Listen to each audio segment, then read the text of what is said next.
SIR নিয়ে বিতর্ক চলছেই। সেই এসআইআর এর জেরেই নিজের দেশ দেখার স্বপ্ন নিয়ে হোমের ৩ নাবালিকা পা রেখেছে সীমান্তের ওপারে। ১৬ই ফেব্রুয়ারি প্রশাসনিক প্রক্রিয়া সম্পন্ন করে জলপাইগুড়ি থেকে পেট্রাপোল সীমান্তে নিয়ে যাওয়া হয় এবং ১৭ই ফেব্রুয়ারি আনুষ্ঠানিকভাবে বাংলাদেশে ফেরত পাঠানো হয়েছে তাদের। তবে বিদায় বেলায় ভারাক্রান্ত মন। কচি মুখগুলো জানিয়েছে গত ৫ মাসে লেখাপড়া থেকে নাচ গান আঁকা সবই শিখেছে তারা। ফলে হোমের পরিবেশ এতটাই আপন হয়ে উঠেছিল যে ছেড়ে যেতে মন চাইছিল না। কি করতে তোমরা সারাদিন? ড্রয়িং করতাম, তারপরে খেলতাম, হ্যাঁ নাচ গান করতাম, এইসব করতে টিভি দেখতে না? দেখতাম। এখানে কতদিন ধরে আছো? মেলা দিন হলো। মেলা দিন ধরে। তো এখানে তোমরা কি করো সারাদিন?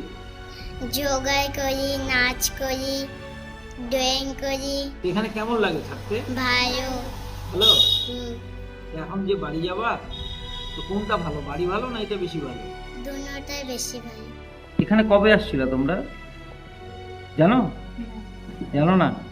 কিভাবে আসলা সেটা জানো? ক্যালেন্ডার দেখলাম।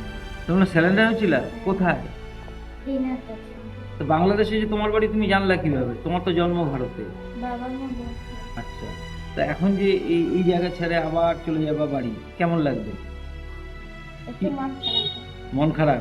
জানা যায় এই ৩ নাবালিকার জন্ম ভারতে, এখানেই বেড়ে ওঠা, কিন্তু তাদের বাবা মা বাংলাদেশের কুড়িগ্রাম জেলার বাসিন্দা। বহু বছর আগে পেটের টানে অবৈধভাবে সীমান্ত পেরিয়ে এসেছিলেন ভারতে, কাজ করতেন ইটভাটায়। পরবর্তীতে সংসার, সন্তানের জন্ম সবই এই দেশে। এসআইআর আবহ শুরু হতেই নথিহীন অবস্থায় ফের বাংলাদেশে যাওয়ার চেষ্টা করেন তাদের বাবা মা।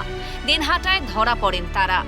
প্রাপ্তবয়স্কদের পাঠানো হয় জলপাইগুড়ি কেন্দ্রীয় সংশোধনাগারে, আর ৬ বছরের ঊর্ধ্বে শিশুদের রাখা হয় হোমে।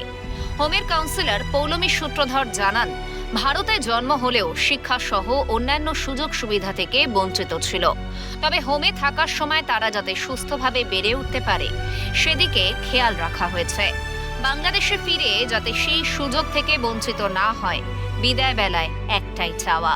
এদের কাউন্সেলিং করে এরা এখনো পর্যন্ত পড়াশোনার থেকে একেবারে ডিটাচ। ওরা কোনোদিনও মানে খাতা বইপত্র পড়াশোনার যাবতীয় কিছু এদের কোনো ধ্যান ধারণাই নেই।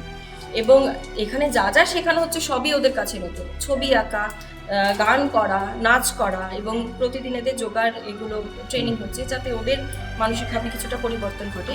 তাই আমাদের খারাপও যেমন লাগছে কিন্তু ওদের জন্য ভালোও লাগছে। কিন্তু আমরা আশা করছি যাতে ওরা বাংলাদেশে যে ফিরে যাচ্ছে সেখানে গিয়ে যাতে ওরা একটু কিছু শিখতে পারে, নিজেদের পায়ে নিজেরা দাঁড়াতে পারে, তারা যাতে পড়াশোনা শিখে এবং এখানে যা যা জিনিস শেখানো হয়েছে সেগুলো যাতে ওখানে গিয়ে কাজে লাগাতে পারে। হোমের কোঅর্ডিনেটর দীপশ্রী রায় আবেগ ঘন কণ্ঠে বলেন, বাংলাদেশ সরকারের কাছে আমাদের আবেদন এই শিশুদের পড়াশোনা ও পুনর্বাসনের পূর্ণ ব্যবস্থা করা হোক।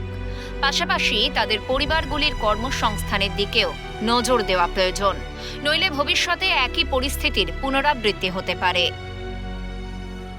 তো আমরা যে নতুন সরকার গঠিত হচ্ছে তাদের কাছে সবচেয়ে আগে দাবি করব যে তারা যেন সমস্ত বাচ্চাদের শিক্ষার উপর খুব জোর দেয়, তাদের শিক্ষার উপর, এবং সবচেয়ে বড় হচ্ছে এই যে এরা ফিরে যাচ্ছে এদের অন্তত বাবাদের একটা করে কর্মসংস্থান চাইব।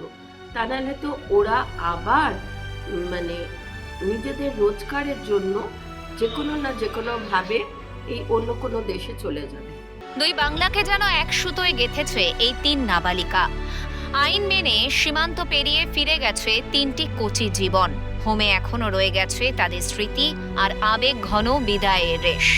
তাদের খালি বিছানা আর ফেলে যাওয়া স্মৃতি এখন নীরব সাক্ষী। ঝিলম দেবের রিপোর্ট, ক্যালকাটা নিউজ।